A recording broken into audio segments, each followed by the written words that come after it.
OBD de trouble code description technique plage, performance du circuit du capteur de cliquetis 3. Banque 1. Qu'est-ce que cela signifie?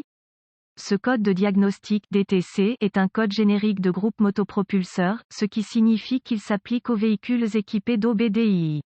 Bien que génériques, les étapes de réparation spécifiques peuvent varier selon la marque, le modèle. Les capteurs de cognement sont utilisés pour détecter la prédétonation du moteur cognement ou cinglement du moteur. Le capteur de cognement parenthèse ouvrante KS parenthèse fermante est généralement un capteur à deux fils. Une référence de 5 volts est fournie au capteur et il y a un retour de signal du capteur de cognement vers le PCM, module de commande du groupe motopropulseur. Pour ce DTC, il fait référence au capteur de cliquetis N°3, reportez-vous au manuel d'entretien spécifique au véhicule pour l'emplacement spécifique. S'il y a plusieurs bancs du moteur, c'est le banc de cylindre qui contient le cylindre croisillon 1. Le fil de signal du capteur informe le PCM lorsqu'un choc se produit et dans quel degré de gravité. Le PCM retardera le calage de l'étincelle pour éviter la prédétonation. La plupart des PCM ont la capacité d'apprendre les tendances de cognement d'étincelle dans le moteur pendant le fonctionnement normal. Si le PCM détermine que le coût est hors de l'ordinaire ou que le niveau de bruit est anormalement élevé, P032B peut être réglé. Si le PCM détecte que le cliquetis est grave et ne peut pas être éliminé en retardant le calage de l'étincelle, P032B peut se régler. Gardez à l'esprit que les détecteurs de cliquetis ne peuvent pas faire la distinction entre un cliquetis d'avant la détonation et un cliquetis de problème de moteur. Symptômes. Les symptômes d'un DTC P032B peuvent inclure, éclairage 1000, témoin de dysfonctionnement, frappement audible du compartiment moteur, ping du moteur sous accélération. Les causes potentielles d'un code P032B incluent, le capteur de cognement est en panne, le connecteur du capteur de cognement est endommagé, le circuit du capteur de cognement est ouvert ou court-circuité à la terre, le circuit du capteur de cognement est court-circuité à la tension, humidité dans les connecteurs du capteur de cognement, octane de carburant incorrect, PCM a échoué. Solution possible si un cognement du moteur se fait entendre, corrigez d'abord la source du problème mécanique, puis refaites le test. Assurez-vous que le bon indice d'octane a été utilisé dans le moteur. L'utilisation d'un carburant à indice d'octane inférieur à ce qui est spécifié peut provoquer un cliquetis ou une détonation et peut provoquer P032B.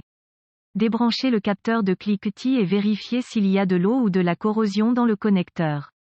Si le capteur de cliquetis a un joint, vérifiez qu'il n'y a pas de liquide de refroidissement du bloc moteur encrassant le capteur. Réparez si nécessaire. Tournez le contact en position de marche avec le moteur arrêté. Assurez-vous que 5 volts sont présents au connecteur KS croisillon 3. Si tel est le cas, vérifiez la bonne résistance entre la borne KS et la masse du moteur. Vous aurez besoin d'une spécification de véhicule pour cela. Si la résistance est hors spécification, remplacez le capteur de cliquetis. Si la résistance est normale, rebranchez le KS et faites tourner le moteur au ralenti. À l'aide d'un outil d'analyse dans le flux de données, observez la valeur KS. Cela indique-t-il qu'un coup est présent au ralenti? Si c'est le cas, remplacez le capteur de cliquetis. Si le capteur de cliquetis ne montre aucun cliquetis au ralenti, appuyez sur le bloc moteur tout en observant le signal de cliquetis. S'il ne montre pas de signal correspondant aux prises, remplacez le capteur de cliquetis. Si c'est le cas, vérifiez que le câblage du capteur de cognement n'est pas acheminé à côté des fils d'allumage. S'il n'y avait pas de 5 volts présents au connecteur du capteur de cognement alors qu'il était débranché avec KOEO, clé sur moteur arrêté, revenez au connecteur PCM.